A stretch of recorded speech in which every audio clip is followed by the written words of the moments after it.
A strange creature suddenly appears. What? What? Hello there. What just happened? Ryo? Hello people of the internet and welcome to Knitbone. Knitbone. Where did it all go wrong? Right, I shouldn't have had insomnia in the first place. You see, after a few days with no sleep and no direction, you get desperate. If I could turn back time, maybe it would have gone differently. I would have never stepped through that door. But I did, and this is my story. My footsteps felt too loud as I walked. The hallway smelled old and dusty, the carpet ugly and stained. My thumb kept brushing over the card in my pocket. 1408, just like the card said. That's the room I've been trying to track down. After a tour of what felt like the world's most depressing maze, I finally spotted the door. There it is. The little brass number on it looked shiny and new. It didn't fit with the rest of the stinky hallway. I stopped, my hand hovering in the air, slowly approaching the doorknob. And then, I wasn't sure if I should knock. Part of me just wanted to turn around and leave. Right, I told myself I'd actually show up, so I should do it. As I got ready to knock, a memory popped into my head. Flashback. Last night at the lounge, I revealed too much to someone who was practically a stranger.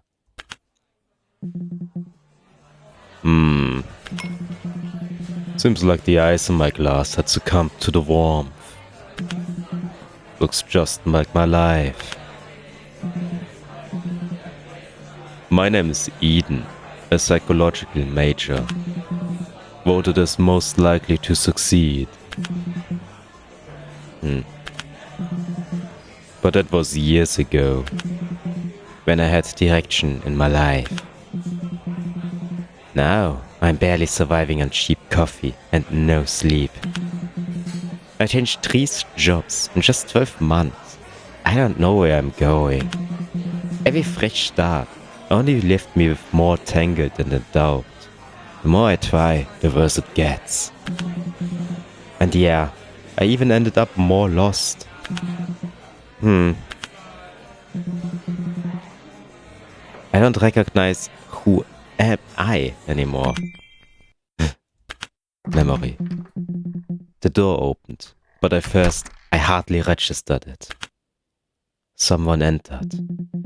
The vibe suddenly seemed to shift, as if someone flipped a switch. I couldn't help but look. A man walked in. Oh, a handsome man, with the sort of effortless confidence that drew everyone's eyes to him. He smiled at the bartender, waved at someone like they were old friends. Hey, so he's that kind of guy, huh? He looked so put together, assertive and relaxed. And his shirt, that probably cost more than my rent, yet he wore it so casually. Everything about him was the opposite of me, and I liked it. He paused at the entrance, scanning the lounge like he was deciding where to sit. I should have looked away, but I didn't. And then he saw me, eyes widening as they locked onto mine. Ooh. He smiled, so precious. That got me holding my breath. I forced a polite smile, despite my racing heart. There was something oddly familiar about him, but I couldn't figure it out. I heard footsteps approaching me slowly. Why is he standing right here? What should I say to you? How about, safe? Yay. Let's start with a friendly hey. Hey there.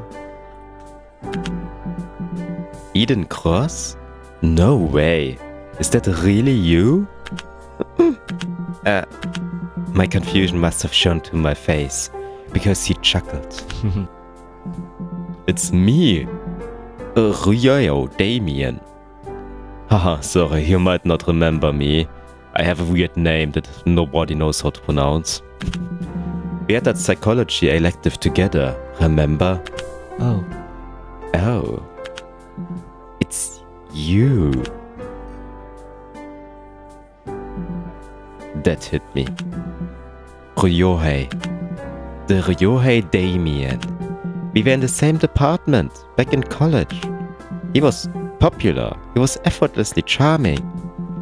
The kind of guy who made everyone feel seen, even when he probably didn't know half of their names. I never expected to be on his radar. We shared a few lectures, maybe a group project once, but I was always the quiet one. I was the guy people tend to forget. But I remembered him, and he remembered me. Damn, I think I remembered him more than I should have. People wouldn't shut up about him. I've always been envious of him, even now. And yet, here he is, sitting across from me in this nearly empty lounge, grinning like we were old buddies. He even did it without asking, like it was the most usual thing in life. Of course I remember you. You were basically famous, Ryohei. It made him laugh. He didn't even try to deny it. You can just call me Ryo. I'm really glad we ran into each other again. Well, Eden, your name really does you justice. Looking splendid, as always. I couldn't help but smile back. I'm not sure if I'm the most amused by his outlandish teasing, or by the fact that he remembered my name. I don't think lounging at a jazz club after an exhausting day is much of a splendid look, but thanks. You look like life's been treating you well. I leave out the as always. He laughs, but his eyes narrow in. I did notice you're tired, though. I don't meant to offend. No, it's fine. I know I'm living dead. I laugh, trying to blush it off. Insomnia, that's all. I get used to it, though. What a shame. And for the first time, in what felt for like forever, I didn't feel like a complete failure. We caught up and talked for a while. Something about his presence felt almost too welcoming. Made it easy for me to open up.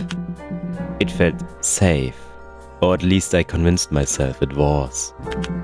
After all, he was an old acquaintance, wasn't he? So, like an idiot, I spilled everything. He listened intently. What a coincidence.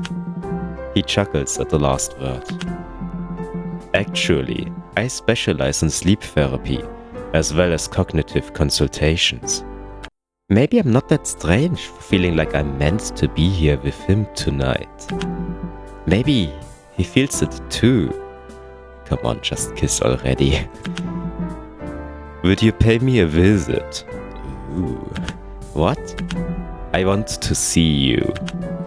I mustered a smile, hoping he didn't notice my bewilderment. It would be a private consultation. I've had my studio set up. It's okay. I've already visited doctors. I figured, but maybe I can do something about it. You know? And if I can't, well, it's no wasted money. I do it for free. Oh. It will probably be in vain, but declining now that he seems to be so willing to help me would make an even more pitiful sight. Before I could react, he produced a card between his fingers, like he had been waiting there all along. Come to my studio whenever you are ready. No pressure. The word studio echoed in my head longer than it should have. And for some reason, I actually came. This was probably a bad idea. We hardly even knew each other. I wonder...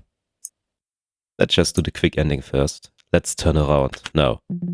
I decided to skip the consultation. I just didn't feel comfortable enough. But my insomnia worsened over time, leading me to withdraw from society. I heard Ryohei's consultation has been growing, and he's now dealing with a large number of patients. Perhaps I should have reached out to him after all.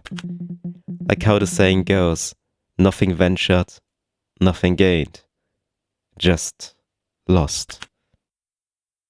Game over. The end. Yay. That was an interesting ending. Now, let's actually play the game. Hello? I finally knocked on the door. The door opened right away. As if it had been standing there the whole time, waiting just for me. Hey. Eden, hey. He had a warm, practiced smile and said my name like he knew I would come. I had a feeling you'd arrive. Please, come in. I hesitated, but my feet started moving before I could even think about it. The smell was different inside. The scent of lemon oil and faint herbs filled the air. It felt a bit phony, like he was trying too hard to make it smell naturally relaxing. The studio was quite simple. Just a couch for me and a simple fancy chair for him. Is this just his apartment? There's a bed on top. My gaze drifted past the collection of arranged objects as Ryohei led me inside the studio. Soft jazz music played in the background. Hey. Please, have a seat. Make yourself at home. I sat on the couch. It was actually pretty cozy. Comfortable. I nodded. He sat on his big chair and watched me. So, Eden Gross. You know why you're here. Is that right? He got straight to the point. Yeah. I guess so. So, tell me, what's on your mind? What brings you here tonight? You know what? My mouth went dry as I finally said the line I practiced. Last night, you mentioned you could help? You said you help people with sleep issues? I told him how I couldn't sleep and how it felt like I didn't know who I was when the lights went off. He listened, without rushing. No interruption, no pity. Just that steady, practiced attention. Alright then, starting with some questions. Do you have more trouble falling asleep or staying asleep? Both equally, I suppose? How many times a week do you suffer from this? I can't really remember. Maybe 5? He purses his lips. Okay. Are you taking any medications? None. I see. He pauses, waiting his words before going on. His expression turned serious, as if he knows something that I don't. Insomnia and identity crisis. That's a reasonable set to bring it together. Sleep and sense of self-care are closer than most people think. You're not sleeping because your mind refuses to let you be vulnerable. And that's why your mind won't shut down. That hit closer to home than I expected. The smile crept back onto his face. Before we go any deeper, I have a simple personality test to help me understand the shape of this weight you're carrying. It requires a bit of trust, I know, but it would help me to understand you better and deeper. I really think we should try this. Do you want to take the personality test? Let me make another save. Yes, we do. Okay, Ryo, let's do it. Good. Don't worry, it's simple and not invasive. Just answer honestly. Alright, the rules are simple. Pick whatever feels most like you. Don't overthink it. Just go with your instinct. First question. When you can't sleep, what do you usually do? Well, these are interesting options. Analyze random deep thoughts. Replay past cringe interactions I had in my head. Get up to be productive even if it's 2 AM. Grab a snack or adjust my bed. So this is like the haunting stuff. This is the guilt thing, I assume. This is the restless. This is also kind of restless. I'm not sure what the right answer would here be in this case. I assume this is the answer that most normal people would say. That you just maybe eat something or try to turn around, playing around with your blankets, whatever. But I think our character mentions more in that direction. So let's go with that. So I usually analyze some deep thoughts or whatever I have. Gotcha. Insomnia sounds exhausting. That must be pretty rough. Moving on. How do you usually recharge after a long, stressful day? Read a book. Journal or cope with my feelings for a bit. Do something active or take decisive actions to reset my energy. This is not more energy draining. Shower, change into comfy clothes, then chill in a cozy spot. Don't think we read that much. I don't think we have a journal. I also don't think we do that. I think this is the most suitable answer. You know, I shower and then I take something more comfy on. Then I want to chill a bit. I see. How do you usually tell when someone's lying to you? What does that have to do with my sleep? The story makes zero sense. I don't know, I just feel it. If they hesitate or act unsure of themselves, their body gives it away, like gestures, posture, or fidgeting. I'm assuming it's like the body language, because it's the most normal case. Interesting. Okay, next one. What motivates you the most? Figuring things out or understanding the world.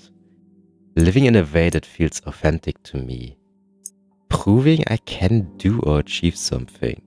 Feeling comfortable, safe, or in control. You were right, these are pretty deep questions. Essentially what that means is obsession with knowledge, integrity, pleasing others, and staying in a safe space. I'm still trying to figure out what our protagonist would say. I don't think it's this one. because he went out. He's even going in here, which is going out of his safe space. Maybe it is the proving part with him getting all the new jobs and trying to do something like that. I don't think it's that.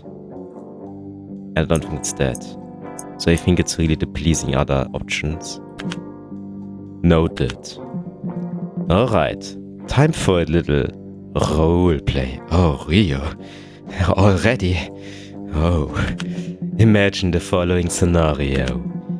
You're on a forest path and it splits 3 ways. What would you do? Look for clues to pick the smartest path. Reflect and go with the path that feels right. Pick one fast and move, no hesitation. Test each path physically to see which is more safe and comfortable. I guess it's with the clues. These make the most amount of sense. Nice. An interesting take. You hear a weird noise upstairs. In an empty house. What's the first thing you'll do? Peek around and figure out what's going on. Pause and notice how it makes you feel. Run upstairs. Scream at it like a boss. Grab something nearby, just to feel safer. I guess peeking. Taking a look? I see. Okay. Let's proceed. A strange creature suddenly appears. What? What? Hello there. What just happened? Rio? What's wrong? Did something catch you off guard? Well, would your reaction align with the choice you made earlier? Let's continue. No need to dwell on it. Okay, roleplay's over. It got a bit intense there, but let's just get back to the test, shall we? Which compliment do you like the most? You're so sharp and smart. You're authentic and honest. You're brave and bold. You seem steady and chill. I mean, this is like a friendly comment. I don't know. All of them feel nice. Let's just go with the honest one. We are nearing the end. Which word resonates with you the most? Luminous seems weird, a bit. Pulse, in terms of like changing frequency. A flame. But a flame is more constant than a pulse. And balance, that would be ideal. Let's go with pulse. One final question. Which word resonates with you the most? Logic, ethics, volition, and physics. Why physics? I don't know that. Logic and physics also seem pretty similar. Ethics seems in a totally different direction. And I don't know what volition means. Let's find that out. Like, competent in their motives. Okay. So, goal-oriented, moral-oriented, logic-oriented. Oh, you mean like body? Ah, okay. I think this is like body physics.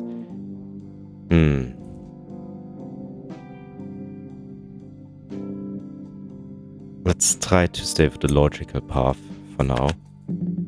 Congratulations! You've completed the questionnaire. Thanks, Ryo.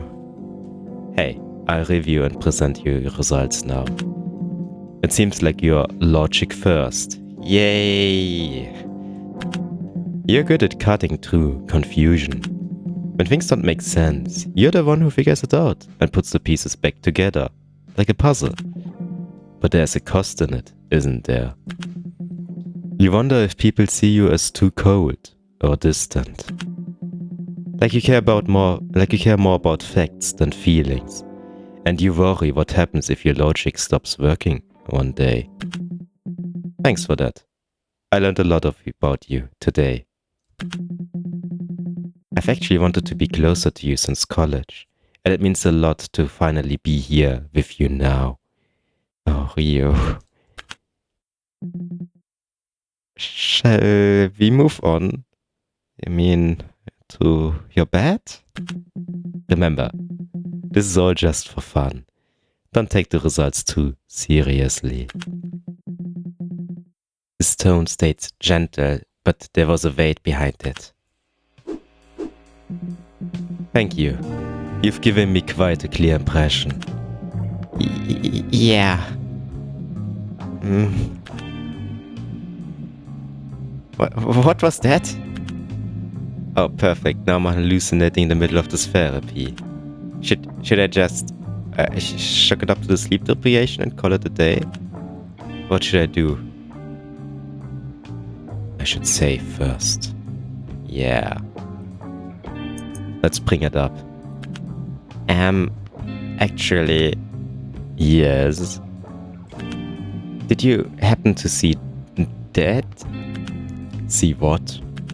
Never mind. Awkward silence happening. His eyes flicked up to mine. What you've shown me earlier tells me enough. More than enough, Eden. Your sleepless nights. His gaze was piercing, studying me like I was some kind of specimen. Your insomnia isn't a mistake. It's a pattern. You mean? Your mind is stuck on a loop. Regular therapy won't work out for you. What your mind needs is a key to redistribute the weight. What I want to propose isn't therapy at all. Think of it more as some sort of guided ritual. Okay. Ritual. That's an interesting choice of word. I will give you a small, specific task to complete. Multiple ones. They require precision and focus. The goal is to give the burden a new place to rest, so that your mind can finally find peace. It's an unconventional path, and it requires absolute trust. Not just in me, but also in yourself. He was quiet for a moment, and then stared at me. I can't force you to do that. This only works if you choose it. You can leave now, but that means going back to your restless routine. Or you can agree to a session 2. That's where we really begin to get in deep. That felt like a challenge. So, Eden, what do you think? Proceed with session number 2? I would say yes. Good. Very good. Ryo's smile deepened, as if the answer had been inevitable. Hold on a sec. He stood and began rummaging through the shelves, his movements smooth and deliberate. Suddenly the air went still, lingering thick with every breath. The faint, pleasant scent of lemon oil and herbs felt even more synthetic, like cheap air freshener. Then the romance changed. When he returned, he was holding a small ornate box. Then let's begin session 2 right away. His voice was lower now, a smooth, deep sound that silenced the room. The feeling of being in a safe place was starting to fade. Something changed. He moved to the table and sat directly across from me. A subtle shift that made him the focal point of the entire room. Before we begin the exercise, I want to ask you something, Eden. What is your opinion on devotion? Devotion? To what? The question was so left field. I could only blink. To anything. Whether it's a person, an idea, a god. I hesitated. It felt like a trick question. My opinion is devotion is dangerous. Why would we say dangerous? No.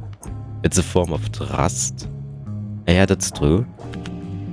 I guess it's in form of absolute trust. Devotion is like an anchor. Something to hold on to when you're lost. Okay. Okay, an anchor. Yes. A worthy cause requires unwavering trust. He looked satisfied, as if I'd given him the correct answer. He paused. His expression shifted into something that looked unnervingly like a confession. I used to know people who were part of a group. They were devoted to a singular idea. They believed that to truly change, to become more than what they were, they had to give up a part of themselves. Like a blood ritual, or what are you talking about? My skepticism must have been obvious. This had nothing to do with insomnia. This was about something else entirely. They thought of it as reaching a new level. To an outsider, their methods might have seemed extreme, maybe even cruel. He continued, his eyes searching mine, gauging my reaction. But that's what they believed. They believed true enlightenment requires total devotion. And that you couldn't become whole until a part of you was given away. I couldn't make sense of what you're saying. Everything he said sounded like cult nonsense. And he seemed completely convinced himself. Okay. My apologies. I didn't mean to bring that up. He waved a hand dismissively, the philosophical conversation ending as abruptly as it began. Now, let's move on. He opened the velvet-lined box. Inside, nested in a black satin, were 6 unlit candles of varying heights. Let's play a game, Eden. This is a focusing exercise. He lit the candles and set them on the table in a chaotic line. The objective is simple. Arrange these candles from shortest to tallest and left to right. Oh, that sounds easy. Third finger reached for the nearest one. His hand shot out, not touching mine, but hovering above it. no. No. There are rules, you see. His tone was now flat, sharp, and cold. Discipline is paramount. You have exactly 4 moves. A move is the swapping of any candles. Exceed 4 and the pattern is irrevocably broken. Do you understand? Are the rules of the candle game clear? Yes? I nodded, my mouth suddenly dry. I looked at the candles. So I need to sort them, right? But I have only 4 moves left. Hold on a minute. Okay, got it. So these 2 need to... Yes, they need to be shifted. So then this, and then finally this. In 4 moves. Yay! Nice. Nice. I believe you're ready for the next challenge. Do you think you can sort 7 candles with 4 moves? Am I up to the challenge? Yes. Let's do it. Good luck. I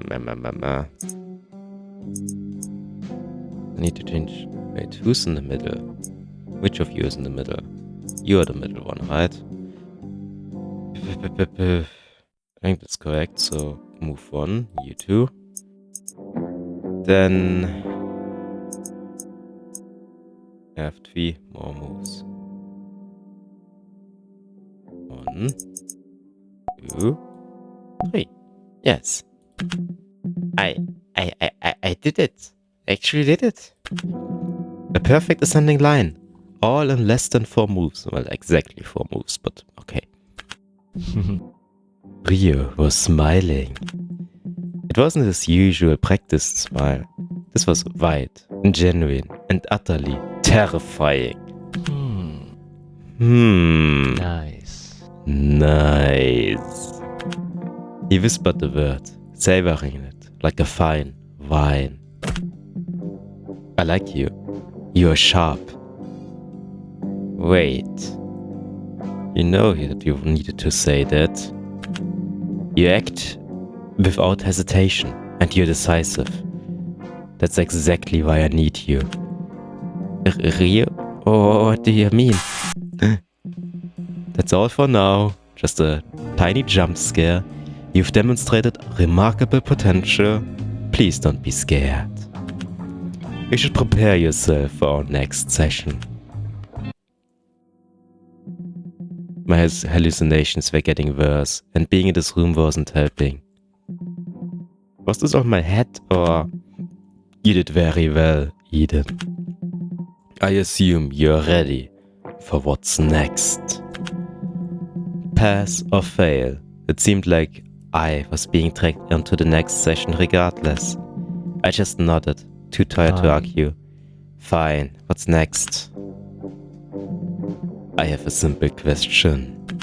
Tell me, Eden, are you easily frightened? The question was unsettling. He leaned forward slightly with his eyes fixed on me. Am I easily frightened? Yes. That's why I play horror games. I guess so. More than I'd like to admit. Okay. He fell silent, letting the tension build. His gaze drifted to a dark corner of the room behind me. Don't look now, but I think someone is watching us. My blood ran cold.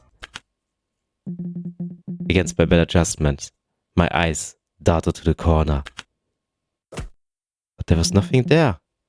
It was just a test. Ryohei chuckled, a low, unnerving sound.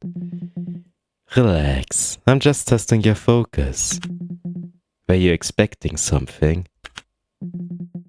I don't know.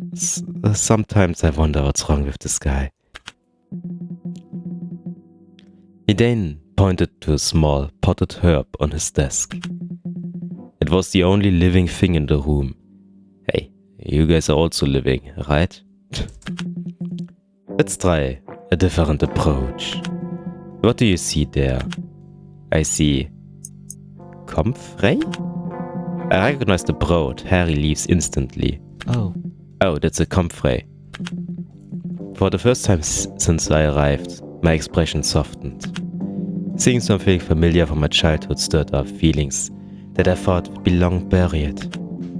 My grandma used to call it by its old name, Knitbone. Like, you know, the title of the game. Ryohei seemed surprised by my sudden shift in mood, though he masked it with a smile. Knitbone, an interesting name. She said it could help heal broken bones. But some breaks aren't in the bone, are there? Are they, Eden? I stayed quiet, letting his words settle in the air between us. Well, yeah. Some breaks are deeper, and no herb can fix those.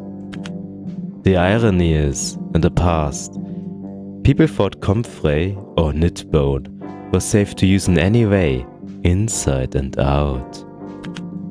But studies have shown that ingesting it can be toxic. He was talking about the plant, but his eyes told me he meant something else. His expression soured, his voice taking on a bitter, sharp edge. Listen, Eden. There are people obsessed with cures like that. He looked past me, his eyes unfocused, lost in a memory. Just like you, they were also searching for ways to heal themselves, mentally or physically. When they are desperate enough, they just find a community that promises something more than just a fix. Their philosophy was simple, at least one on the surface. To become enlightened, you had to give something away. They called it an offering to some cosmic entity. Let out a short, harsh laugh that held no mirth. But offering was just a pretty word for ritualized murder. What are we talking about again? They had this twisted logic. They believed pain was a currency, that you could only heal your own wound by taking on another's life. Why are you telling me this? His voice cracked, the mask of the calm therapist completely gone, replaced by raw, burning anger. They would make you believe that ending someone's life wasn't wrong. It was kindness. They said you weren't a killer, you were an angel, taking their pain away so they could finally rest. And their death, it was supposed to be your reward, your new weight to carry. It was all a lie to control you, a lie to break you down and down to pieces. The therapist I came to see was gone. In his place was just a man, terrified of his own hands. Every word he spoke was coming at me too fast. I couldn't process it all. He stood abruptly, his chair scraping back. The outburst was so sudden, so violent that it made me flinch. But I saw it for what it was. I ended that bullshit, so I took on the burden for myself. He stared at his own trembling hands, a flicker of something, desperation in his eyes. It's supposed to be over, but it doesn't just disappear. He stood there, breathing heavily, hands molded into fists so tight his knuckles turned bone white. I started to realize he was talking about his past. Wait, was he in a cult? Yeah. This guy wasn't just troubled, he was haunted. And for a second, I forgot to be scared and just felt a weird pang of pity. Should I say something? Let's stay quiet first. Maybe let's save. Always saving first. Let's go back. Let him have his moment. You bit your tongue, unsure if speaking would make things worse. He sank back into his chair, visibly forcing himself to be calm. I apologize. That was unprofessional. Anyways, time for your next treatment. Really? All of that was just an attempt to open your mind. Looks like it's ready. So, let's use it. I want to use you. He opened the drawer and started rummaging it. I just stood there, frozen. How did his mood shift so quickly? Suddenly his words from our first session about a guided ritual took on a much darker meaning. A cold dread washed over me. What if this isn't therapy? He's not even trying to fix my insomnia. Instead, he's trying to do something else. With me as his test subject? Oh, I found it. He then took out a pendulum, a pointed crystal on a silver chain. It looked less like a therapist's tool and more like a ritual object, you know, from a cult. Oh, hello. He stepped closer to me. Doubt wrapped around my mind, like chains, choking me with every thought. What is he going to do to me? Ryohei edged closer behind me, the heat of his body pressing against mine. Panic surged as I realized I was trapped. My hands shook violently, my pulse racing, and a deep, primal fear screamed at me to turn back. But even knowing that, I couldn't make myself move away. As he moved closer to my ear, his composure slipped for a fraction of a second. It's okay, Eden. It's okay. Then his eyes cleared, and he smiled back at me, his focus absolute. This will help quiet the noise in your head. Just watch the crystal and listen to my voice. Can you do that for me? Listen to his instructions? I don't know. Maybe if I save, then I can listen to you. I can do that. I trust you, Ryo. Good. Breathe in and out. Match my breathing.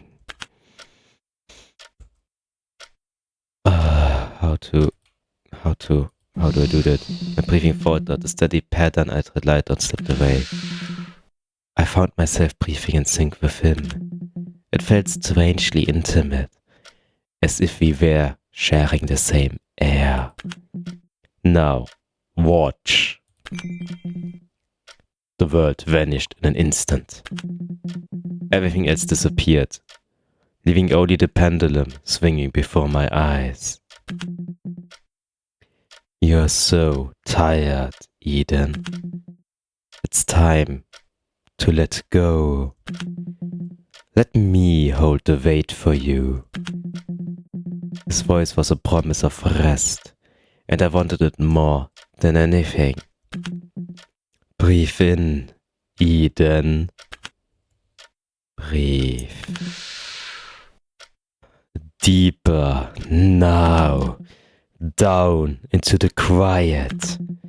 The walls are gone. There's only the path. Follow it.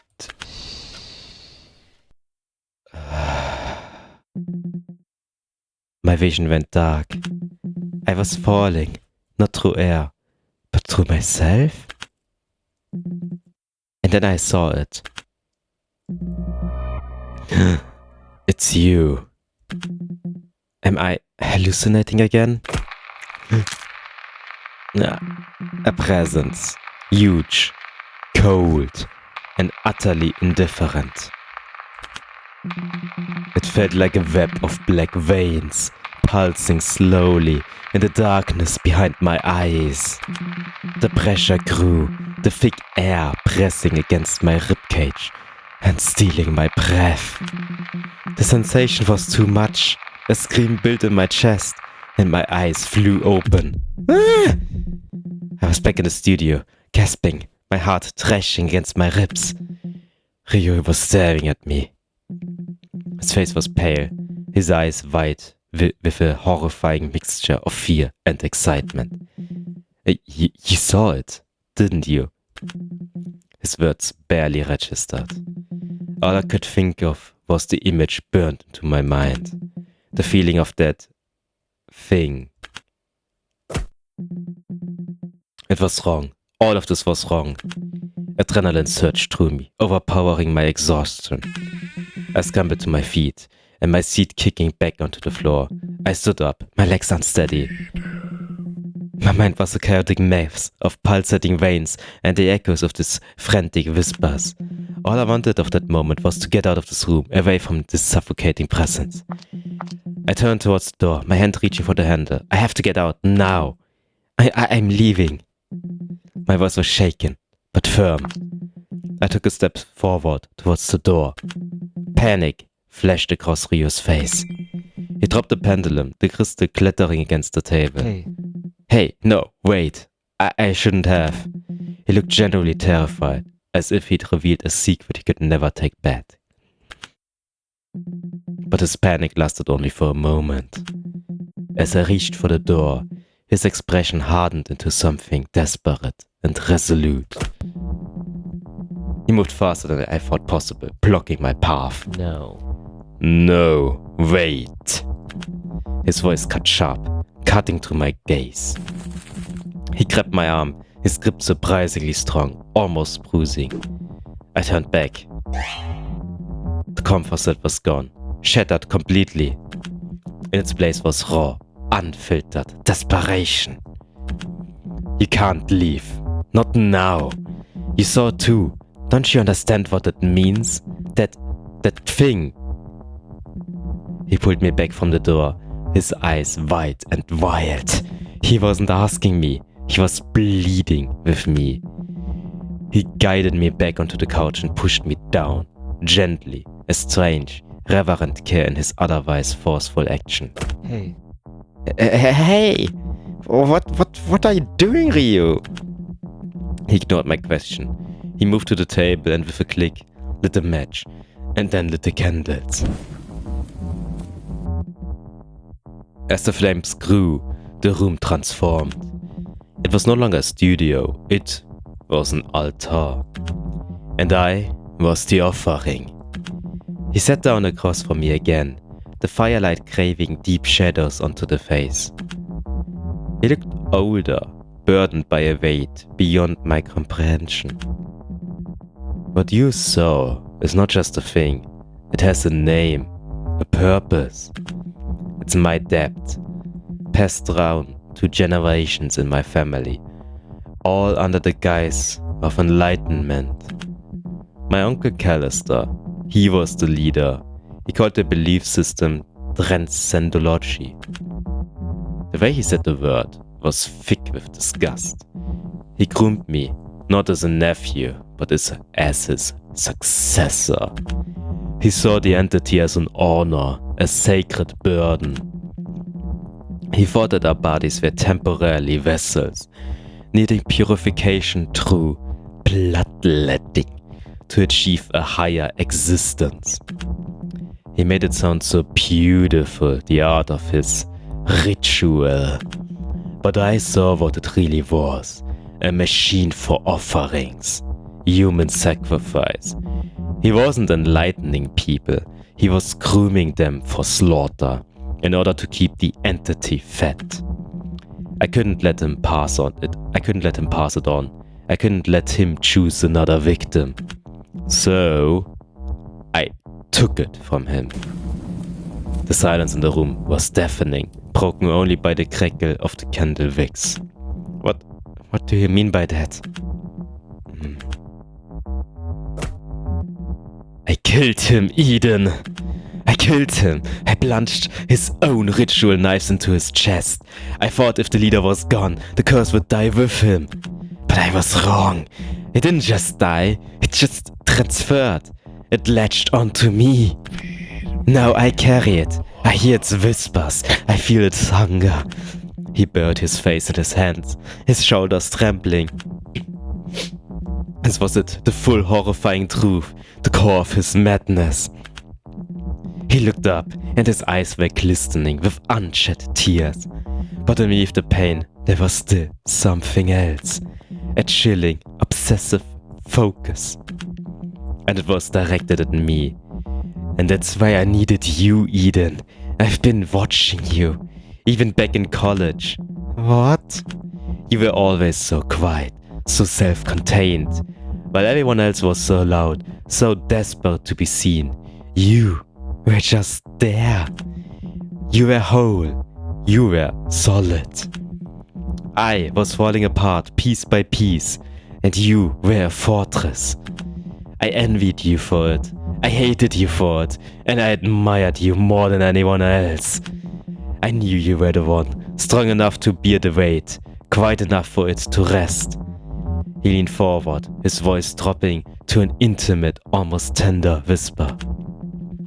The codependent plea of a man drowning. I was lucky to meet you again. I knew you were the only one worthy of this gift. The only one strong enough to see the truth. He slid off his chair and knelt on the floor in front of me. This wasn't just a plea for help. This was the final step of his plan. Yeah. He pulled a knife from his pocket. The handle had the same vein-like carvings I saw in my vision. He held it out to me on his open palms like it was a key. My breath caught in my throat. My heart was pounding so hard I could feel it in my ears. This is insane. Completely insane. But looking at him kneeling there, offering me this purpose, another thought crept in. A horrible, tempting thought. He's not asking me to die. He's asking me to bleed for him. To become something else. To trade my blood for one filled with this terrible, powerful thing. What if he's not crazy? What if this is the cure for the nothingness I feel every day? This gift is meant to be passed on. He saw it. It saw you. It has chosen you to be my equal. You're trouble sleeping, feeling lost. That's not just a sickness. It's an opening, a crack to let the light in. I'm here to open that door, all the way. Please, Eden. His voice was low, convincing whisper, a promising and strange secret. He was asking me to join him in his reality. Will you accept this honor? Will you complete the ritual and become the new vessel? Will you sacrifice your blood for me? The question hung in the air, suspended between the flames of the 7 candles. My heart hammered against my ribs. This was the final ritual, the final choice. What was my choice? Saving. Well, we already went the full way. So let's do it. What?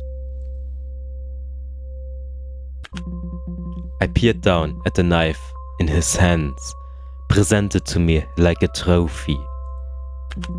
Like it's something to be revered. Like I was something to be revered, as long as I took that knife from him. Ryohei, what the hell are you doing? Get up! But Ryohei doesn't move. The knife lays in his palms, glinting in the simmering candlelight. Slowly, I reached out, unable to stop my hand from shaking as our skins brushes against each other, the handle making its way inside my loose grip. I turned the knife upside down, my heavy heart sinking into my stomach. No, this isn't right.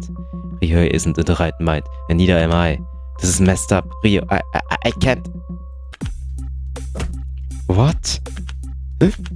He's still kneeling, but his glare had shot up towards me, oozing such volumes of disgust that it made me take a step back. How could someone on his knees be so full of authority still? What did you say? He sounded otherworldly, less a voice, more an entity. The words twisted in my throat. Panic seized me, fear breathing my blood, and for a split second I almost shifted the blade towards the flesh of my palm, ready to slice. But I snap out of it. I hold the knife away from my body, putting it back into Ryo's outstretched hands. No, I won't. No! I won't do it, Ryohei. Silence fills the room. His expression is unexplainable, an amalgamation of surprise, horror and fury. Piping hot fury, which traveled from his pinpoint pupils down to the goosebumps on the back of his hands. Then he moved, faster than I could have stopped him. Before I knew it, his hand was gripped around my neck, and the other pushing the knife against my hands. Take it! Take it! The room trembled beneath his cries. I gasped, clawing to release myself from his grip before driving a knee into his stomach. He's caught off guard, quick enough to drop me, but the knife was still in his hands. As I tried to step sideways, he lurched me back by my wrist, gripping tight enough to snap bone. Eden! An overwhelmingly will to survive took over me, and I shoved with all my might against his towering figure. He barreled backwards into the table, knocking chairs and vases over as he fell with a loud fart. For a minute, all that occupied the room was the sound of both our labored breathing, each breath feeling like my last. And there I saw the pool of red.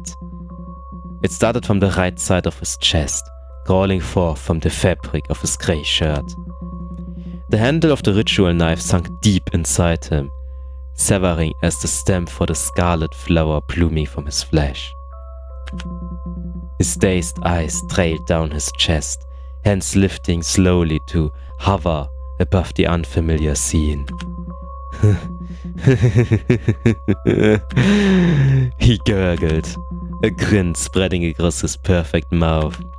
Ryohei! As if on instinct, I slid on the floor to hold his body up. His head tilted limply against my own hammering heartbeat, as his own heart started to crawl to a stop. No, I didn't meant to. I didn't. Around us the candles fell to a dim glow, until a cold chill snuffed their lights completely. I looked up to see veins of black and red chunks start to pour thinly from the walls, slithering like snakes towards the floor and towards me. I reeled back, holding Ryohei closer as I tried to pull him away from the vines, as if I could stop the blood pooling from his chest. Eden. When I looked down at him, tears were already building in his ash-colored eyes. This is good. I failed to keep my voice from cracking, from my own tears climbing up my throat. Nothing about this is good. You carry it now, the vessel. His hands rose up to press against my hammering heart. It's yours now. It's you. It's a part of you. Ryohei. But I didn't want it to end this way. Ryohei choked out, an independent reflection of his tears. I saw the person he had always been, behind all the facades and the perfect grin, all the popularity and the wonder. I saw a small, frightened little boy. I don't want to die, Eden. You're not going to die, Ryu. I called the ambulance and they're going to carry it, Eden. His eyes flickered like a troubled candle. You are one. And then Ryohei Damien drew his last breath. Without his presence, the chill in the room hiked up to a horrible cold. I held his lifeless body against his own, only realizing the weight of his words when it had been too late. The vessel. The veins have traveled up my legs, coiling around my skin in their grasp, urging the beginning of our symbiotic relationship. I feel everything and nothing at all once. Not even the veins burying themselves into my pores, hijacking the red lines of my eyes, the valves of my heart, that no longer belonging to just me. And then I draw a frozen breath. I am the vessel now. The end. Well, what can I say to that? This was a definitely interesting choice. There are many themes of these games. Not even were fully explored, but a lot of interesting things going on. Of course, our protagonist was a mess, but also our therapist was maybe an even bigger mess. But if this curse, quote-unquote curse, is real, then we don't really know how it's now going to run out in the end. Would you be yourself uncursed if you are completely unhappy, or really allow something to take possession of you just to feel a bit better, a bit more whole? I really liked that the game had a lot of small details that it made really well. The quote-unquote subplots, so reading between the lines, that Some topics were not explicitly mentioned, but there was a lot of things going on. Like maybe the people that are the most quiet and don't know are still better off than the ones that everyone loves and adores. Because what are those people really behind their mask? You don't know. Maybe they're just content with it. Or maybe, as in this case, they are nothing without their mask. Just frightened, as much as everyone else. They can just better hide it. There were also some potentially romantic story going on. Like our quote-unquote therapist really used his charm, to get closer to us. And I assume it worked. It's also questionable or not if this quote-unquote curse is real, like a real curse, or just the guilt of murdering someone. You know, if you murder someone, which I assume the majority of us haven't done, but I guess that leaves a remarkable impact. Something that can easily be described as a curse. Because the way that he said that this curse only got worse the more people were killed, and once he killed his uncle, he got it. Now we killed him, and now we have it. But then there's also the question, why didn't he kill himself? Wouldn't that just end this quote-unquote curse? Was he too terrified to do that? I don't know. I'm still not sure if he thinks like passing on this curse to someone else would actually help them or not. But I guess we're never going to find out. Well, anyway, this has been an awesome game. And as you know, it's a good Knitbone. Ooh. So thank you so much for watching, and always remember, check your therapist history. You don't want to be in therapy with someone who joined a cult. So, goodbye.